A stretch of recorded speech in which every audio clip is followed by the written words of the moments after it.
My name is Luke Durnell, and I will be taking you through the various methods filmmakers use to create special effects and to create interactive media.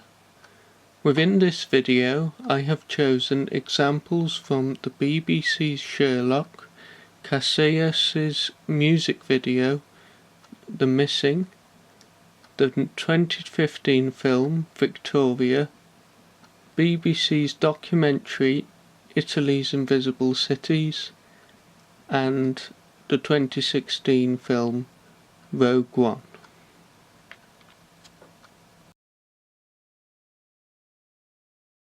A French duo called Casillas made a music video directed by the company We Are From LA called The Missing. The main difference of this video is that the viewer is given complete control as to what type of actor they want to include. The single was featured in their album Ibiforina. 20 actors were filmed, and you were able to change the actor via a click on them. It isn't known how they achieved this. However, it is suggested that the actors had to act identically with a motion control camera rig. The technique has been used by Michel Gondry's music video for Come Into My World by Kylie Minogue. However, despite this, Casillas has gone a step further and has let the viewer choose what version of the video they want. The advantage is that it gives a sense of control for the viewer. The disadvantage is that it splits the narrative of the video. The 2016 film Rogue One decided to bring back Peter Cushing and Carrie Fisher. This came down to the company Industrial Light and Magic, which was founded by George Lucas in 1975 for the original Star Wars trilogy. It used a mix of motion capture and CGI technology to recreate Peter Cushing's. The original plans for this station are kept there, are they not? To begin with, the special effects team had to have a reference to work from, so Guy Henry, an actor, was used for the voice and body of Tarkin, while he had to have motion capture over his face. This was to help the technicians and editors to place Peter Cushing's model onto Guy Henry.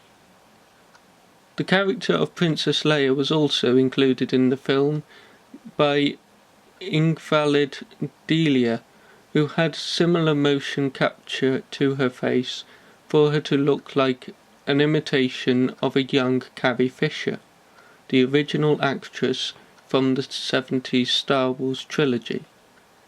John Knoll tracked down an actual life cast of Peter Cushing's face, made for the 1984 movie Top Secret. This was gold for us because it was Peter Cushing as he appeared at a certain time in his life. All those pieces together give us the power of illusion. They referred to Peter Cushing's performance in A New Hope to get the idea of his acting. Sometimes Guy Henry's acting and Peter Cushing's acting wouldn't always match, and they had to change a lot in post-production. It was given the approval of the Cushing estate. I will tell him that his patience with your misadventures has been rewarded with a weapon that will bring a swift end to the rebellion. I will tell him that his patience with your misadventures has been rewarded with a weapon that will bring a swift end to the rebellion. The advantages of this technology is that it brings back much loved characters so that we are able to see them in new situations. The disadvantages is that there are ethical problems, and is it correct or is it right to bring back someone who has died, and is it respectful? The 2015 film Victoria was directed by Sebastian Schipner. It is a film that was filmed in one complete shot. The cinematographer Sturla Brandreth used a Canon EOS C300 digital camera. He said, "The concept of the one take was the director's idea. The director's idea was that it was going to be more like a documentary, more in the moment." An influence by the team was Alexander Sokorov's 96-minute one-take film, Russian Ark. The camera is a fly on the wall and an extra character, argues Groveland, but people who have watched the film don't really think about the camera and that it's not cut. The real-time aspect of it does something to the perception of the movie. The camera used was a Canon EOS C300, and it was felt that it was the only camera to do the job. The cinematographer stated that he'd worked with the camera before on documentaries, so he knew that it was a camera that he was comfortable with. The camera needed to record for long duration, a long battery life, and the weight of it had to be light. Light sensitivity was needed, and it was shot at ISO 2000. He didn't need to test the other cameras, as he says that he did not do a lot of tests on the C300 with various lenses to experiment them to find the best aperture and balance. He thought of the C500 would be an option, but felt very comfortable with the C300. He said, "I didn't feel I could gain much more from the C500 from this setup, as he felt it was bigger and a little heavier than the C300. Other films have been edited so it gives the appearance of a one-take film, which can be seen in Birdman. But Victoria is one real take. It was filmed 3 times, but the final film was in one take. An advantage that it immerses the audience and feels like that the audience are in the moment, as suggested by the cinematographer. But disadvantages suggest that it's disorientating and makes the audience feel not knowing where they are. The first drinkable Coca-Cola advert was in 2016. It is argued that broadcast is no longer enough to broadcast for advertising. Ogilvy and Mayfair New York President Adam Tucker said that creating engagement through frame is 12 times more effective in driving market share over standard rational or emotional campaigns. Tucker and Ogilvy has a history of making campaigns for clients that are more effective when the idea is an experience. Tucker said, "With the proliferation of choices and messages, where consumers sleep shop through the store, you can only hand out so many product samples to drive trial. An idea working across experimental, digital, social, PR and broadcast channels creates an immediate trial experience at mass scale," he said.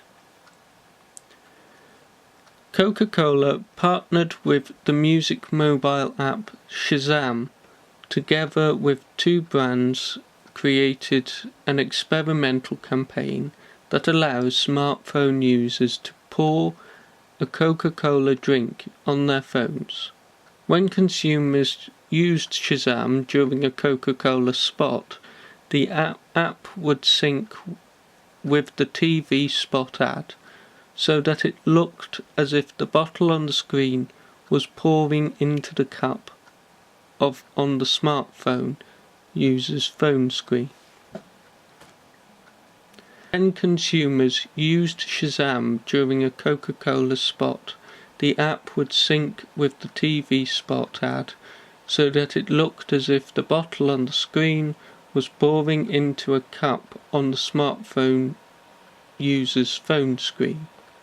The advantages is that more people would be aware of your product.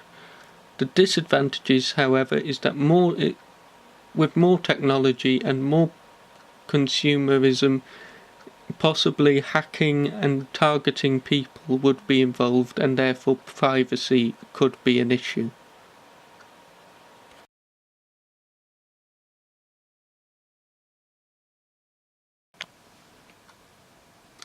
In the Sherlock episode, The Lying Detective, the scene displayed shows Sherlock in a dream world where he doesn't recognise where he is.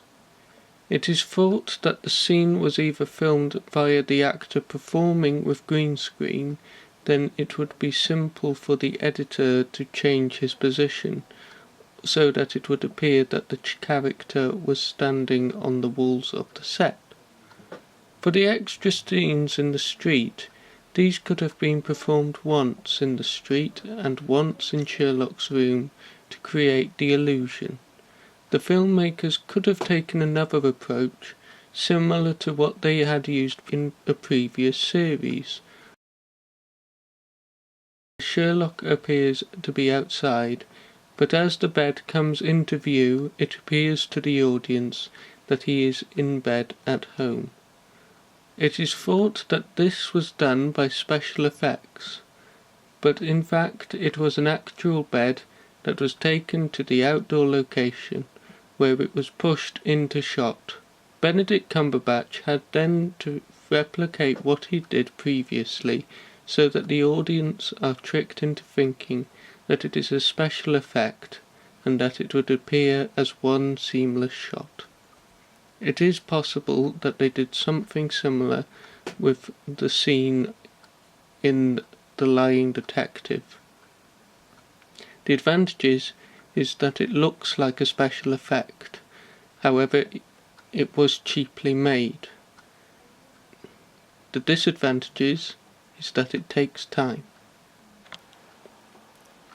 The advantage of 360 video with VR is that it is an immersive experience and lets the audience decide where to go.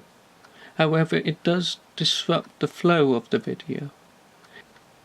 In the case of the BBC's Italian Invisible Cities, it is not too much of a problem, as it is letting the viewer experience a 3D world of an ancient city. Scanners were placed all over the city of Florence, where they built the 3D city in virtual reality. On a computer, you would be able to explore it by clicking around. The other method is that with a VR headset, you would be able to move around, and as you moved, you would be able to see different parts of the city. This type of technology could change the way people learn about history through this type of technology. The advantages is that it is immersive and gives control to the viewer, and the disadvantages is that there is no narrative and it could disrupt it by the viewer changing what they see. That is my video. I am Luke Durnell. Many thanks for watching. I hope it was informative for you. Many thanks again.